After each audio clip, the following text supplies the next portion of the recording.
My Lord and my God, I firmly believe that you are here, that you see me, and that you hear me. I adore you with profound reverence. I ask you pardon for my sins and the grace to make these moments of prayer fruitful. My Immaculate Mother, Saint Joseph, my Father and Lord, my guardian angel, intercede for me.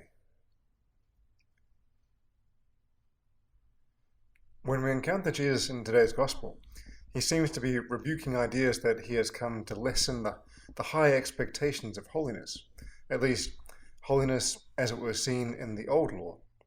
There, as he teaches the great crowd around him, he proclaims, "Do not think that I have come to abolish the law or the prophets. I have not come to abolish, but to fulfill. For I tell you truly, until heaven and earth pass away, not one letter, not one stroke of a letter will pass from the law until all is accomplished. Therefore, whoever breaks one of the least of these commandments and teaches others to do the same will be called least in the kingdom of heaven, but whoever does them and teaches them will be called great in the kingdom of heaven." And I have to say, Jesus, that I'm not sure what that crowd of people listening to you would have thought on hearing this. It probably seemed a bit contrary to the other things they had heard, and also to what they hoped for. Maybe they could have seen themselves again bound under that perfectionism of the fulfillment of a law that was impossible to fulfill. That's always the way with perfectionism. It's about the maddened effort to achieve what is impossible to achieve. When I look at those people around you, I see a crowd that was already suffering the burden of the law and hungering to find God instead. They had so many rules. I mean, we don't have anywhere nearly as many rules, and we still find it hard. And with all those rules that went into tiny little details, I think they must have found themselves perpetually feeling inadequate and unworthy before God. And us too. I mean, the thing is that I think a lot of people, when they read this, could apply it to their own Christian lives as well. Therefore, whoever breaks one of the least of these commandments and teaches others to do the same will be called least in the kingdom of heaven. Well, if anyone breaking a commandment is the least in the kingdom of heaven, then heaven must be full of everyone on a very equal and low ranking.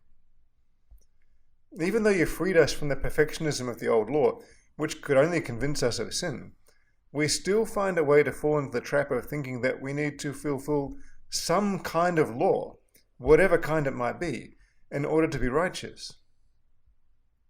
And in a sense, it's true. We look at the saints and see the way that they lived heroically, but their holiness wasn't perfection. It didn't mean they never made a mistake. When I hear your words, "Whoever breaks one of the least of these commandments and teaches others to do the same will be called least in the kingdom of heaven," and then I take that and I apply it to the new law of grace which you brought, I see that the biggest thing is not breaking the law, but breaking it and teaching others to do the same. There's a massive difference between the human weakness that every single one of us has experienced and the need to justify our errors. The first thing is just to make a mistake, even though it might be a serious matter. It's just to get it wrong and then to acknowledge the error and move on. But teaching others to do the same is different. That's where we don't want to acknowledge the error, but we feel a need to be right. Even that's an illusion, of course. It's not actually that we feel the need to be right, but a need to be righteous. It's such a contradiction to the law of grace, where we are continually made righteous by you, even when we're not right, just because you choose to reconcile us to yourself. I see a lot of souls, Lord, who would be so much happier if they could accept that, if they became comfortable with the fact that they don't need to be right in order to be righteous. It's so easy for souls to get caught in the lie that they should fill the law perfectly in order to be worthy. Doing that, we miss the beautiful truth that we don't even have to be worthy. In fact, we're definitely not worthy, and we're never gonna be. We couldn't be worthy even if we tried. It's just that we feel like we have to earn your approval and love because that's how everything else works in this world. But that's not how you work in this world.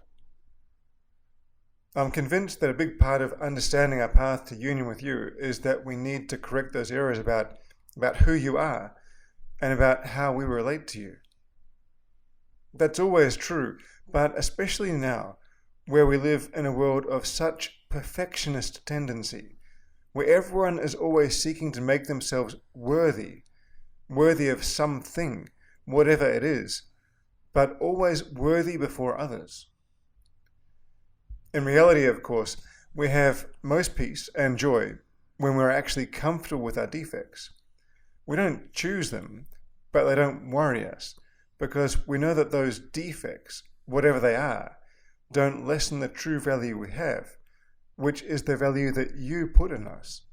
With defects and mess and everything else, we remain a treasure before you. In this world full of perfectionist leanings, I think it's good for us all to do our part to create realistic, and therefore truly divine, expectations amongst the people with whom we live. We don't do that just by telling people that it's okay not to be perfect, but rather by us being happy not being perfect, and even telling people so.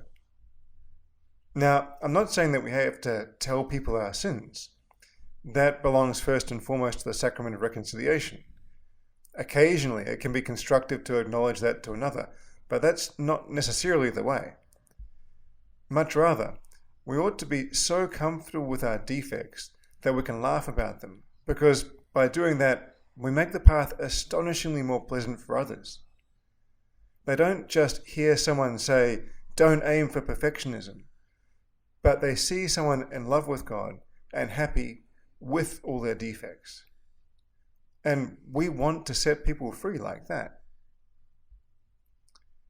The other day, I was talking with someone about the spiritual life, and we know each other fairly well, so we kind of quite easily traversed various topics of prayer and the like. And we went on talking, and I don't remember the topic. It could have been something like distractions in prayer, whatever it was. We were laughing together about how there are some things that you never really conquer. And he looked at me with a face of mock scandal and declared, "But you're a priest!" And we both burst into laughter. It was obvious that he was joking, of course. He knows that us priests are still human too, that we still have to battle in the interior life, and that we are full of imperfections just like everyone else.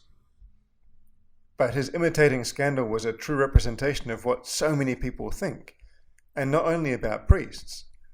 They think that no one else has defects the way that they do, especially not souls who pray and try to get close to God. So then, they think the spiritual life is not for them, because they're not good enough. Truly, how many souls we could draw close to God just by learning to be happy with our defects. As always, we turn our hearts to our Mother Mary as we finish our prayer. She didn't have the same battle as us, because she didn't have defects. But at the same time, she knows better than anyone else how God loves us, that He loves us not in spite of our defects, but with our defects. Our Immaculate Mother, help us to see ourselves as we are, or even better, to see ourselves as God sees us. You know better than anyone else that if we can see ourselves like that, we're both free and happy, and that contagious freedom and happiness can spread to others, who can also learn to be happy and free with their defects. I thank you, my God, for the good resolutions, affections, and inspirations which you have communicated to me in this time of prayer. I ask your assistance in putting them into effect. My Immaculate Mother, Saint Joseph, my Father and Lord, my guardian angel, intercede for me.